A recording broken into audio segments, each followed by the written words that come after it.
gente vai começando a fazer as instalações, tipo, ser uma coisa histórica mesmo, é porque a chegada de muitas placas no morro e o pessoal carregando aquela coisa toda, é um momento, né, que a favela percebe assim, tipo, uma tecnologia, né, chegando aqui na favela e vai ter, né, assim, como é que era isso?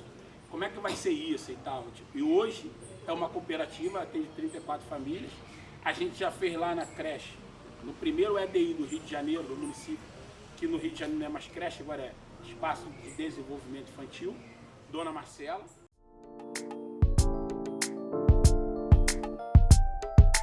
Eu não acreditava que era possível gerar energia solar através de placa de vidro azul, que é o painel, para a favela. A gente nunca tem oportunidade de protagonismo nenhum, nunca tinha. E em 2018 a gente faz essa primeira instalação aqui na escolinha Tia Persília. Em 2018 aqui foi um grande evento. E a Tia Persília é uma mulher negra, não letrada, que assim, é o símbolo de uma das maiores educações aqui. Foi presidente da Associação de Moradores. Essa escolinha ela nasce pós uma tragédia também na Babilônia. Então quando a gente coloca energia solar na escolinha, abre um clique, assim, peraí, você colocou no espaço público que também faz parte, é meu. Sem a gente imaginar como é que seria isso. E hoje é um caminho que a gente quer para o Brasil, que as instalações, elas estejam em espaços públicos, para ela ter a questão do pertencimento. Está na escolinha Tia Persília, faz parte, é meu. Morador é meu também. É meu também. A gente está trabalhando aqui no Morro da Babilônia desde 2011 em vários projetos, aquecimento solar aqui nos prédios, foi o início. E sempre acompanhando, a gente está na rede Favela Sustentável desde que começou com a energia solar, impulsionando, ajudando muitos projetos, agora na AMAC, né, assumindo a responsabilidade técnica e a capacitação. Então a gente está muito feliz em poder democratizar a energia solar, esse é o nosso objetivo. Acho que a Favela Sustentável foi a primeira rede que olhou a gente com carinho, dando oportunidade para que a gente possamos crescer e aprender. E o seu Hans, né, meu amigo, que desde 2020 a gente se conheceu e me deram essa possibilidade de hoje levar essa revolução que é a energia solar para a Baixada Fluminense.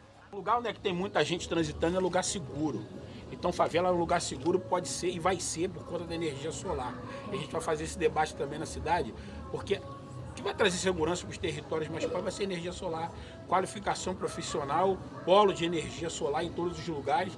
Isso movimenta, a pessoa que ele falou, vai gerar emprego, vai fomentar a economia local, os bares vão vender, vai aumentar o turismo. Ali tem polo de energia solar, ali tem usina, ali tem trilha, ali tem pessoas que fazem esse território acontecer, entendeu? Não adianta a gente imaginar que as pessoas vão conhecer o Rio de Janeiro só Cristo Redentor e Pão de Açúcar. Energia solar vai fomentar o turismo nesse lugar, entendeu? Não só Babilônia e Chapéu Mangueira, em todos os lugares. É legal acontecer em Caxias, é legal acontecer em todas as áreas pobres, então a Revolução Solar criou aqui o Corredor Solar, que é um tour tecnológico, o primeiro tour tecnológico de favela do Brasil. A gente faz um tour por onde tem instalações de painéis fotovoltaicos dentro da favela. É o que eu falo para vocês. A solução a partir de Caxias, a solução a partir da Babilônia e Chapéu Mangueira, a solução a partir da Maré, a solução do Brasil a partir das periferias. A gente tem que brigar por isso. A transição energética ela tem que ser justa, inclusiva e popular. Todo mundo tem que fazer parte desse debate da transição energética. A gente tem que criar um corredor solar de favela. É isso. A ideia não tem onde é correr. Então a gente não pode deixar a energia solar guinar para os ricos. Até hoje guina para os mais ricos.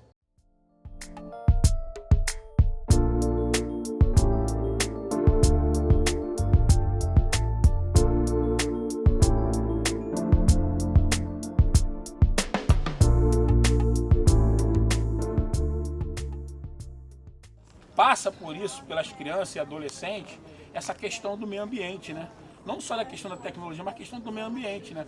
Cuidar do meio ambiente. Então é importante a gente já levar essa consciência para onde é que a gente passa, né? Porque antigamente a gente fazia, né? Hoje em dia, a gente com essa consciência, a gente não atravessa pela trilha, faz todo o caminho correto dela, né, filho? Volta, porque a gente sabe que a gente mora aqui e tem que preservar e é um espaço público.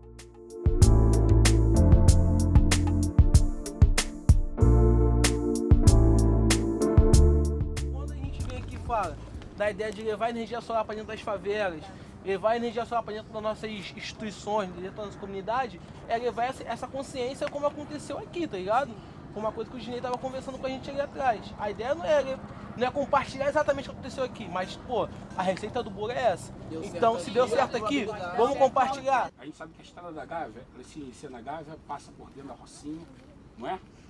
Então o IDH da Gávea, ele é da Suíça. O IDH da Gávea é da Suíça, é como se fosse da Suíça. O da Rocinha de Botsuana. É interessante que só no Rio de Janeiro que você vai de mototáxi de um país para o outro, né? É interessante, você sai da Rocinha, né? R$4. Você vai de mototáxi de um país para o outro. Essa é a cidade que a gente tem que debater. E a energia solar vai trazer esse debate para a cidade. A gente não pode deixar que a energia solar seja guinada para os ricos, que está sendo, até agora, está beneficiando os mais ricos. Então a gente tem que dizer que a energia solar é possível sim nas áreas pobres e todo lugar que a gente for tem que fazer esse debate de cidade, gente. A gente tem que discutir a cidade.